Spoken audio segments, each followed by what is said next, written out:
welcome everyone to our group coaching session. I hope everyone's well and staying warm. Today, we are going to talk about opening and closing a yoga class. Last week, we had a great question in our study check-in session that I wanted to expand on in our discussion this week on how to open and close your yoga classes. And there's a lot of ways you can do that. Much of that is going to really be unique to you and your students and the environment that you're teaching in. But we're going to talk about some basics. So how to ground and center yourself so that you can assist your students in making that transition from their outside life, their busy life, into yoga class, into a state of focus and calm, and introduce them to the practice. We're going to talk about the importance of having some kind of routine or ritual that can help both you and your students to make that transition into and out of their practice. We're going to talk about time management, which is really important when it comes to opening and closing a class. And we're going to talk about how your opening and closing can really be student focused, which is important. And then we're going to talk about a bunch of practical strategies for opening and closing a class. So what kind of salutations or greetings or closings you're going to use, if you're going to chant or not chant, how you might theme your class. So lots to talk about today. The first thing I want to say is that this is an area that sometimes we neglect until we're actually out in the world teaching and find out, oh, there's things I've got to do for this. In the midst of teacher training, we have so many areas of study. You're studying philosophy and anatomy and history and ethics and our technical studies. And we spend a lot of time focusing on, creating a great sequence, preparing for our cues and our regressions and progressions and versions, and coordinating what props and tools we're going to use, all those technical elements that go into a class and all of our teaching strategies. And what we can sometimes forget to do is practice how to open and close a class, which might sound simple, but requires some preparation and lots of time management. And I'll say, especially if you're anything like me, a little bit socially awkward, it can be a challenging time in your class. So transitioning from the welcomes and checking in students and using the apps or the computer and the debit machine and all of that into teaching your class. And I found over the years what's helped me is to establish a routine, and that's useful for my own grounding, but also for those students who find it a challenge to make the transition from, work and traffic and parking and public transport and the class admin into the relaxation and the focus of their yoga class.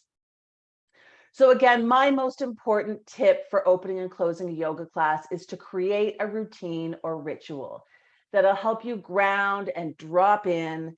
And it gives your students a reliable centering practice to make that transition in mind and body. And what your routine includes is going to be unique to you, but it might include things like first offering some practice guidelines. So how to practice, listening to your body, accommodating for injuries or aches and pains or, energy management. It might include safety and risk management. So is the door going to be locked? Where do they store their gear safely? Where are the toilets? Talking about permission to adapt their practice to how their bodies and minds are showing up today. Settling in. So that might be sitting comfortably or lying in shavasana, or, giving people permission to do a few favorite stretches. Giving your students a practice for the period between their arrival and the start of class, something that they know that they can enter into even while you're still doing the admin. Your opening might include introducing what tools you'll be using in the class. So props, bricks, blankets, straps, bells, bowls, and consent cards. And your opening might include a theme. So, offering a class theme, a reading, some kind of opening practice. So you might be sharing a reading to inspire your class, or you might have a breath or body awareness practice that you like to begin your class with. So those are all the components that you might include in your opening. Any questions so far? Thoughts? And we don't think about how the teacher has prepared. These are going to be the important things that I need to say to start a class. So you might think about not necessarily writing a script, but starting to think in advance in preparation of what are the important things that I want to tell my students so that they can have a safe and enjoyable practice. And so that we can flow from the outside world into practice, right? Couple of things to be aware of. Number one is time management. You can lose a lot of time in this part of your class. And again, that's where routine is beneficial because it helps you to become more efficient with this part of the practice. And with your students' exposure to the opening ritual, you will get more efficient over time, right? Another thing to be aware of is to keep it student focused. So you might play with a lot of ideas as you develop your opening ritual. You might take things from classes that you've been to or things you've seen on video or creative ideas you come up with. But I recommend staying observant about what's working for your students and what's not. And if in doubt, you can ask. But pay attention. Are their minds wandering as your opening continues on? Are they getting fidgety? Like, how long can they sustain attention while you talk about your practice guidelines and your opening theme and share a reading, etc.? So trying to maintain some student focus there. When it comes to closing your class, the same kind of guidelines might apply. So having some kind of routine or ritual. And what's going to be included in your closing are things like guiding out of relaxation into wakefulness. And so have a process.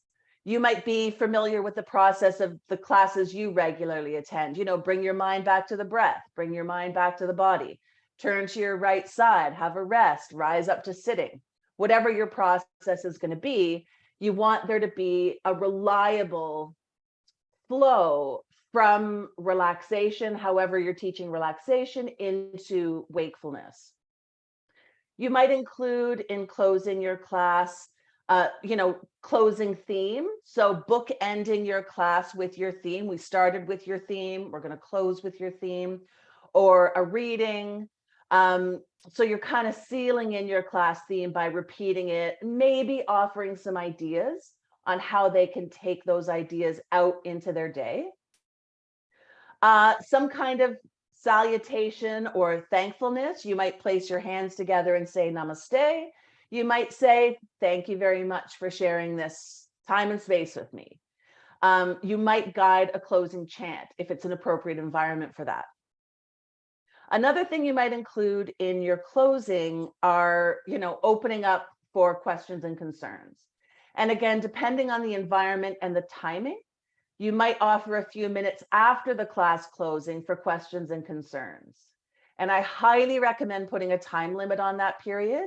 I'll be here for another 5 minutes or so if anyone has any questions or wants to check in, right? Okay, so a couple things to be aware of. Part of a good closing is in the time management throughout your class that starts with your opening, so that you have some time and space for a good rest in Shavasana and an easeful transition out of relaxation and into readiness to leave the class, right? This is something that I'm quite guilty of, even after all these years, of getting a little too enthusiastic through the asana portion of the practice and leaving not quite enough time for relaxation. And then I'm rousing people out of relaxation a little too swiftly, and then off you go out into the world. And so your time management earlier in the class is going to give you some nice, juicy time and space to rest in Shavasana or go through a guided relaxation and then ease them out of that relaxation and have a few moments rest before then it's time to pack up and leave yoga practice and go back into the world.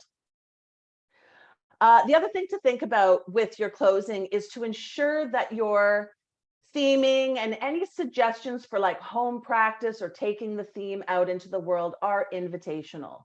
So using language like "you might like to," or "if you'd like to take this idea out into your day." So we're not, insisting on people feeling a particular feeling or doing a particular activity. It's all about their choice and how they want to apply what they've learned in their yoga practice. If you offer a chant, you maybe want to remind students that they can take part out loud or silently, or just reflect on the meaning of the chant if that's more comfortable. We want to ensure that we're not imposing what might feel like a belief system or a religion onto people, especially people of faith. That's really important. End on time. Even if you have planned the most amazing idea for a closing reading or a chant, if you've run out of time, leave it until next class. Part of our commitment to our students is that class will end on time. They might have an important commitment after class, picking up the kids or getting back to work or catching the train.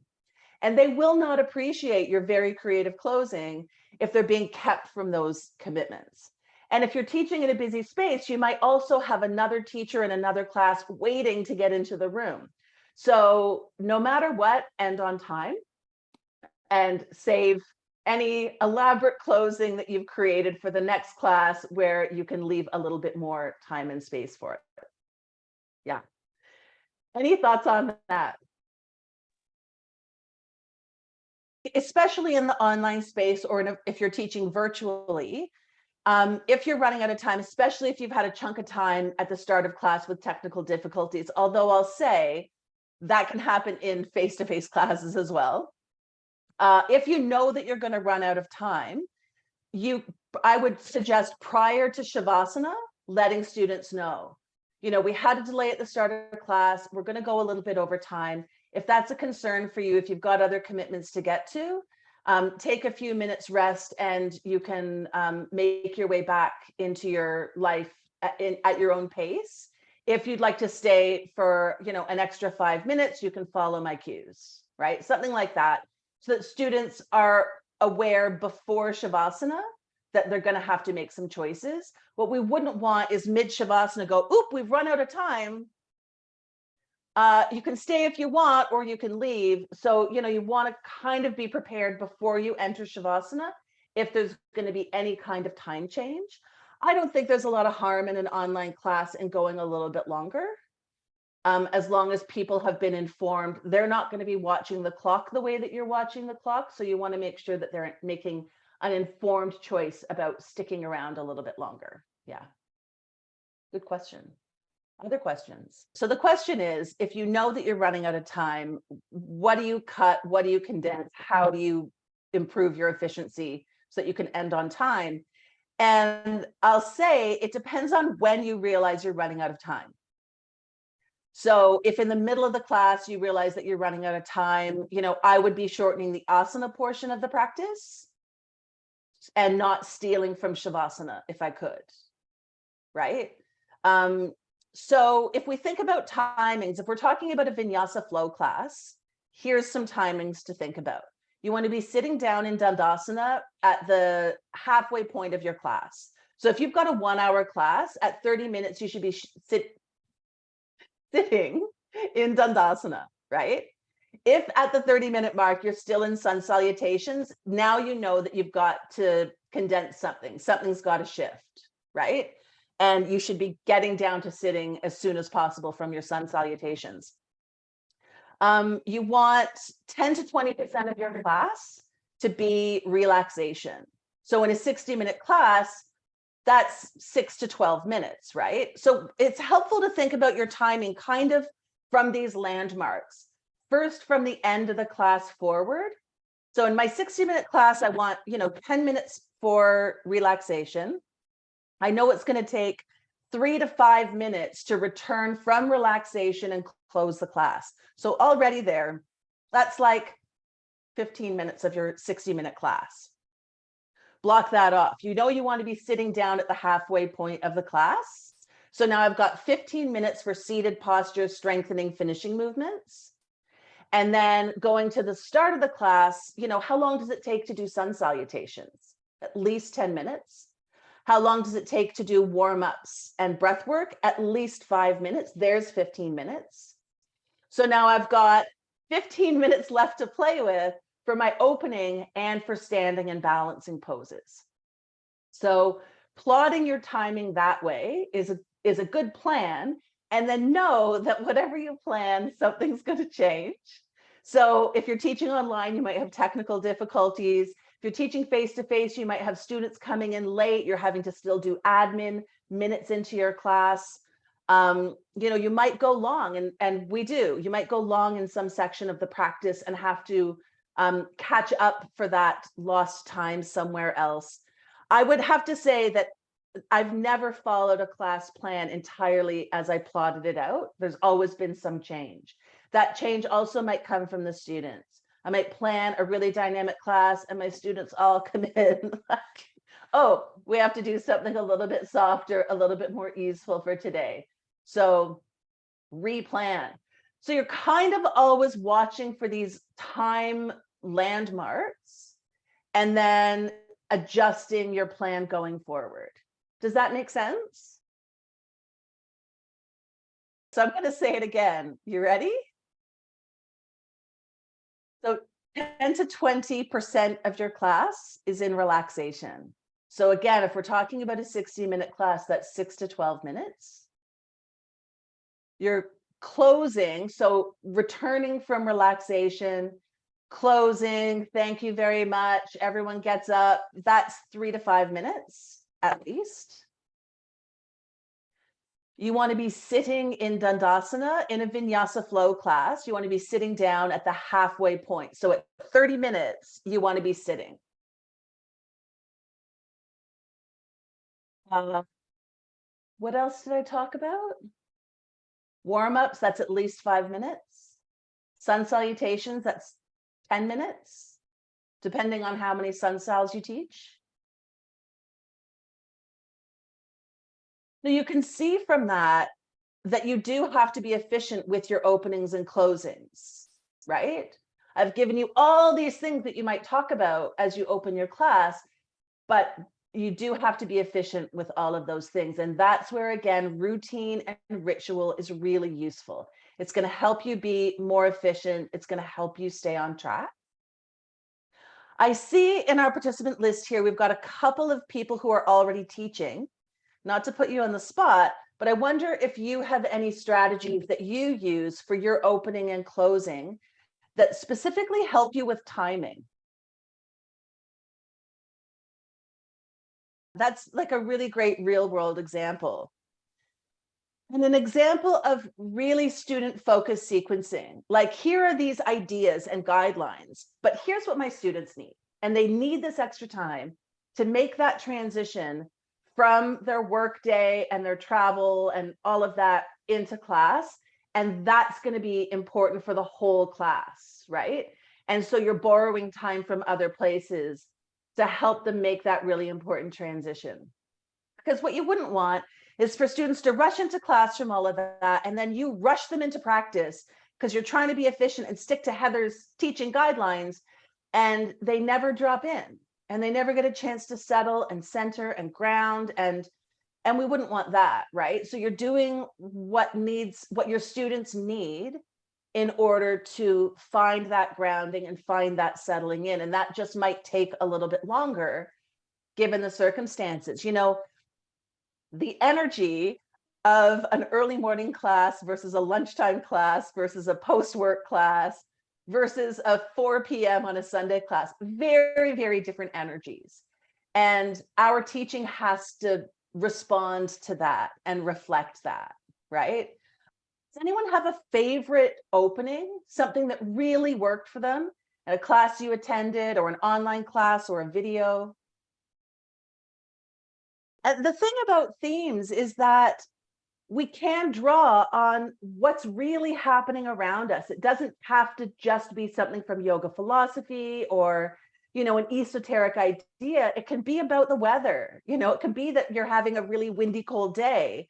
And now here we are in this room, and here's what we're going to do. And I love the idea that themes are offered as an invitation for that little bit more from your yoga class, that we're not just moving and breathing and then relaxing, that we're also, we're here together as part of a community, and we're also here together as part of an environment. And like, here's what the moon's doing, here's what the weather's doing, right?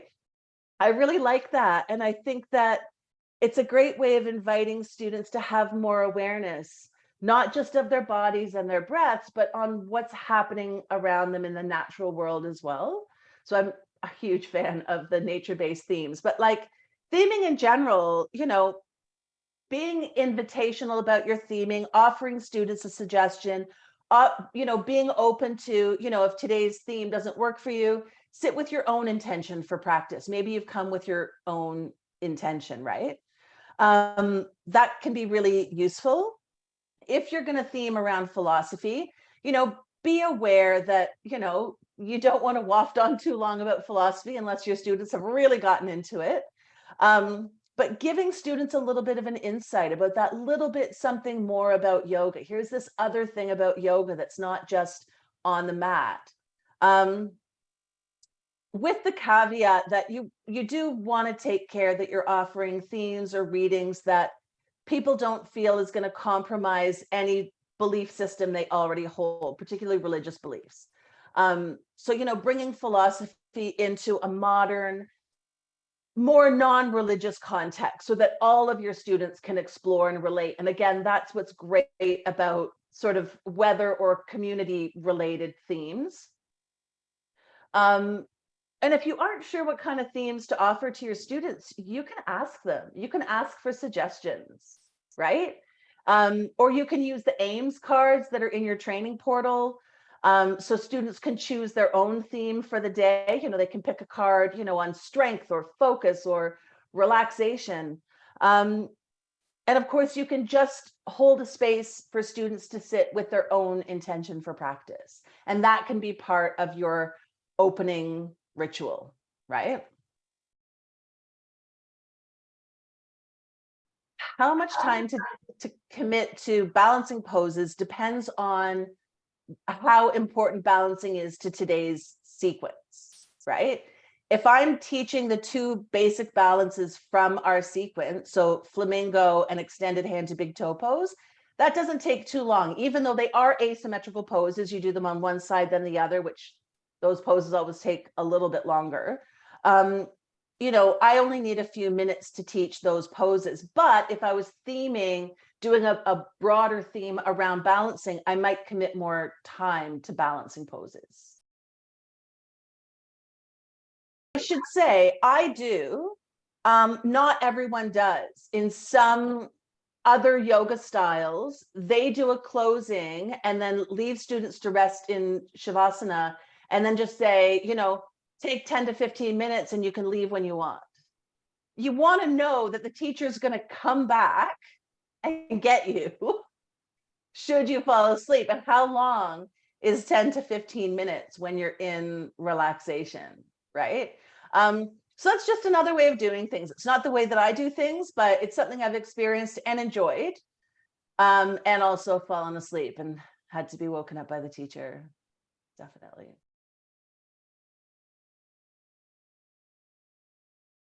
What do you do when a student's fallen asleep in your class and they're snoring really loudly? There's a lot of things that you could do. In some ways, it depends on the environment that you're teaching in. And in some ways, it depends on how experienced your students are in yoga. So there's a spectrum of things that you could do. If I was teaching in a trauma-sensitive space, I would not move around the room. But if I was teaching in a gym or someplace where the lights are on, and I might move closer to that person and try to wake them up a little bit, a touch on the foot or something like that. That used to be my practice. These days, I do that a lot less because it can really surprise the person who's fallen asleep, and it can also be destabilizing for the people around who hear the teacher suddenly get up and move around. The thing that I've been practicing more often lately is thinking, everybody knows this is going on. Everyone knows that there's a person snoring, right? So will I acknowledge it, or will I just let students be with that, right? So if I'm going to acknowledge it, I might enter into Shavasana with my voice and say, if your mind has wandered off, if you've gotten sleepy, return your awareness to the breath, right? Or count your breath to stay focused, something like that. And that way, the student who's snoring may wake up, but the students who are listening to the snoring are like, the teacher knows that this is going on and is here with us and is giving us an activity to do if the snoring's disturbing, right? So you can count your breath, you can do something rather than resting in silence, because there isn't silence. In more experienced classes, I do nothing, because part of what skills we're developing in yoga is to be able to relax amidst disturbances. Yeah. So as students develop their practice, we want to be able to stay in our own relaxation while someone else is snoring or someone else is moving about or whatever. Does that make sense? The job here in relaxation is really pratyahara, to be able to turn my senses inward. And I want to practice not being disturbed by these external sounds, whether it's snoring or noises happening outside or hearing the students at the door waiting to come into their class, whatever that is. I want to be able to stay in my relaxation amidst those disturbances. And that's the work, right? One of the things I realized early on as I started teaching yoga is there's no perfect yoga environment. There will be noises and disturbances, and people will come in the room suddenly looking for weights or therabands, and you've got to be able to hold that space. And that does take practice. And as a teacher, you've got to decide whether you're going to just move past it or acknowledge it and then move past it. Like, those are decisions that you're making. I'll say the worst class I ever had for snoring was a Saturday morning class where a lot of my regular students, who happened to mostly be women, brought their partners, who happened to mostly be men, to class. So these women were coming to my class like every day, and then on Saturdays they brought their partners, and those partners would fall asleep. And those regular yogis would be lying there like, I bring you to my yoga class and then you snore, and now I can't relax. You could see how disturbing it was for them. If it hadn't been their partner, it might not have been, but because of the relationship, it was so disturbing. And that was difficult, but also gave them some more yoga to practice, right? To be able to not feel responsible for someone else's behavior, to practice relaxing amidst sound disturbances, right? To practice, forgiving someone for not behaving correctly in yoga, whatever was going on in their minds, it gave them that practice and that work to do. And anyway, that was my story. So what happens if you run out of time? You've done an amazing opening. You've taught through your class sequence. You get to relaxation, you go, uh-oh, I've only got 3 minutes left of this class and I've made a commitment to end on time. What do you do? If you have a really short time for relaxation, you might, guide students into their constructive rest position or Shavasana, maybe guide a few falling out breaths, and then just hold a silent space. Silent spaces have a depth of time rather than just a length of time, right? So if you've only got 3 minutes, if you give students the opportunity to be still and drop into silence, rather than just that 3 minutes passing, you might find that students really drop in and have a deeper relaxation experience than if you were guiding them the whole way through and your voice carried them through the whole thing. So I do highly recommend. And in Vinyasa flow, its origins being in Ashtanga yoga, traditionally, all of our relaxations are silent relaxations. The thing to not do is get upset and tell your students, oh no, we've only got 3 minutes for relaxation, right? So it's not a disaster. For you as a teacher, it might be a learning experience or something to just chalk up to circumstance. But for your students, you still want to hold space. So, we're going to have a short time for relaxation, unwind into your favorite resting position, take a few falling out breaths, right? Continue to hold the space and allow them to flow into relaxation and then guide them gently out, right? One of the things I like to think about when it comes to sequencing is that we're kind of telling a story from arriving into class, into Shavasana, and then moving back out into our day, having had a yoga experience. And it's really nice if we have a good, long, juicy Shavasana, but we don't always get it, especially if you're teaching express classes now. Face-to-face, you might be teaching 30 or 45-minute classes. If you're teaching online, they might be 20-minute classes.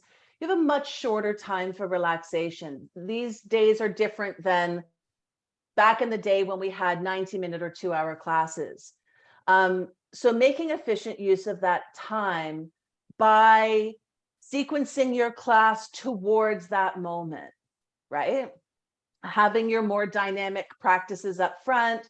And then as we come to sitting, maybe easing our way towards Shavasana so that students they're already preparing for Shavasana earlier in the class. The other thing you might do is before you get to finishing poses, getting socks and jumpers on, having props handy. So if you've got a really short period for relaxation, students aren't using their time to jump up and go grab a blanket or go find their socks somewhere, that they've already done that preparatory work so that they can go from their finishing poses straight into relaxation. That can be a little bit more efficient and a lot more relaxing for each individual student and also for the whole class. So you don't have people running around getting props while others are trying to settle. And that just takes a little bit of practice and experience to know, like, I've run out of time. This is going to be really short. So I really want to guide students towards a space of depth rather than length of time.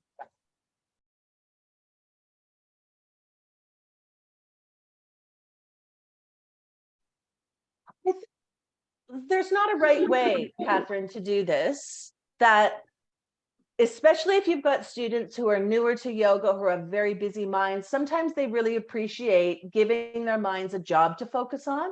That's very relaxing, to just count breaths, right? For many people. So you can give students a job and, make that part of your relaxation ritual. You can rest here in silence, or if you like, you can count your breaths, and you'll probably have time for 5 or 10 breaths. And then I'll be here to reawaken you, or whatever. However you wake up students, you want to let them know how you're going to wake them up. Is it going to be your voice? Is it going to be a singing bowl? Is it going to be a bell? Whatever. There's nothing wrong with giving students a job to do. And that's what our guided relaxations really are, is giving the mind an opportunity to, instead of having all these thoughts, to have one job that is a relaxing job that helps us, move out of the sympathetic nervous system, helps us start to relax. I don't think there's anything wrong with experimenting and seeing what works and what doesn't work. And that might change depending on who your students are, the environments you're teaching in, the time of day that you're teaching. As Wendy was saying, her 4:30 p.m. class has different needs, right? And so those are all things that you can experiment with. There's not a right, wrong. There's what works and what doesn't work for you and this group of students, right? And being present with how your students are showing up and how they're responding to different techniques and different teaching strategies, that's going to guide you into strategies and techniques and poses and relaxations and closing sequences that assist that group of students. So, it's really about being as present as you can be for those students. As a new teacher, it's a bit harder because you are very busy remembering your sequence and remembering your cues, and there's a lot to think about. But over time, those things will become a lot more natural, and you'll be able to pay a lot more attention to the bodies and the breaths and the faces that are in front of you and be able to respond to those needs. Yeah. And that's why we practice. That's why we practice teaching. It all depends on what you're going to prioritize in your class, right? And if you want to prioritize guided relaxation techniques or any of the components of a yoga nidra, so breathing, relaxation, awareness, visualization, affirmation, those are all the components. You can choose to do one or some or all of those components in your class. You just have to make space for it, right? Yeah. That's all dependent on you and the class that you're going to teach. And then you want your class marketing to let students know what they can expect from your class, right? So letting students know that there'll be a guided relaxation so that they can make an informed choice to attend, right? And there's, I've been talking about 60-minute classes. I should say you can have 90-minute classes. Less common now because people feel a lot more time poor, but I'm sure there's lots of students out there who would love to have a 90-minute class with you, or 75-minute if 90 feels like a stretch. When do you talk about philosophy? I think that a good strategy is to bookend your class with philosophy. So say I'm going to teach one of the yamas or niyamas. Say I'm going to teach a class on satya, truthfulness, right? I'm going to open the class by talking about, there's this concept in yoga, truthfulness, and here's how it might show up in your practice. And then I might sprinkle, like a garnish, a little bit through the class. Like I might talk about it in a certain pose, or I might talk about it in a particular breathwork technique or something. And then I'm going to bookend my class by closing the class with that theme again. So today's theme was satya, truthfulness.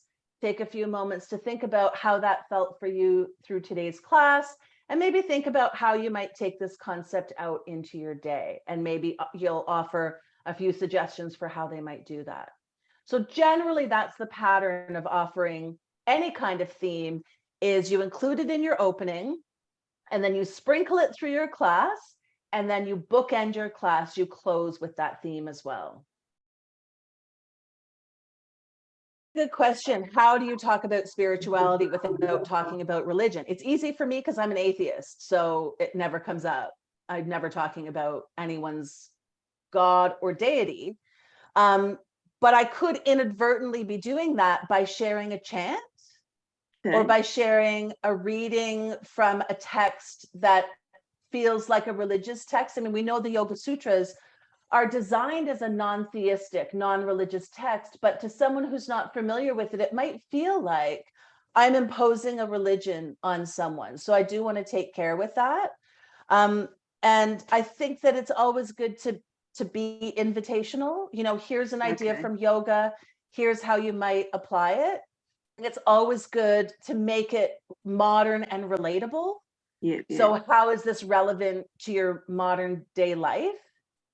And I think, you could talk about universal energy or being part of nature. There's lots of ways that you can do that won't feel like it's compromising someone's religious beliefs. As an atheist, I have respect for anyone else's religious choices or religious beliefs, and I don't want to compromise them.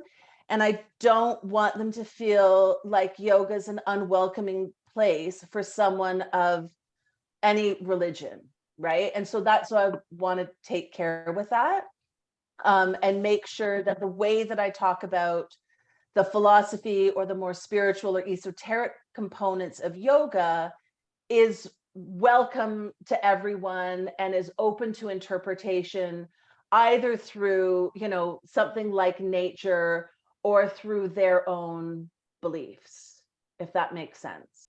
Yeah, and we can talk about that more in another discussion. That's a really good point for us to have another discussion on. That is, how do we share what for us is a spiritual practice with people who already have a spiritual practice and a belief system or a faith-based practice, and how can we do that in corporate settings? And so this is going to bring me to talk about chanting, because chanting is one of the elements of a yoga class that can feel the most like a faith-based practice, and especially if you're chanting in Sanskrit, of course.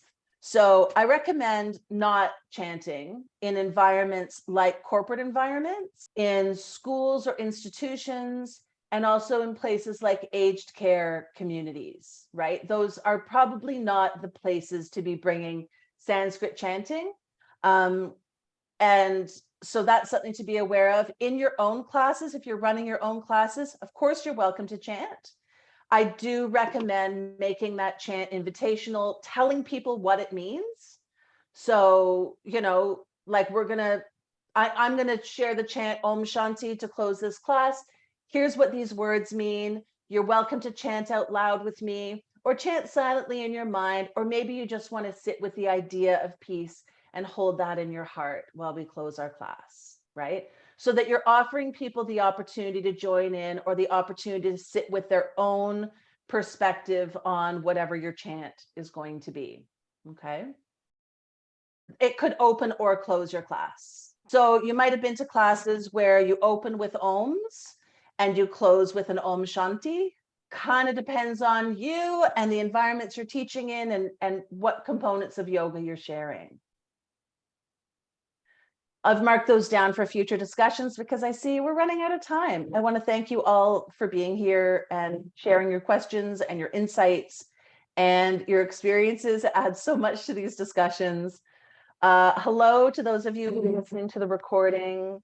And if you also have ideas for future discussions, please do send them through to me. For now, thank you very much. And I hope you all have a wonderful evening. Thanks.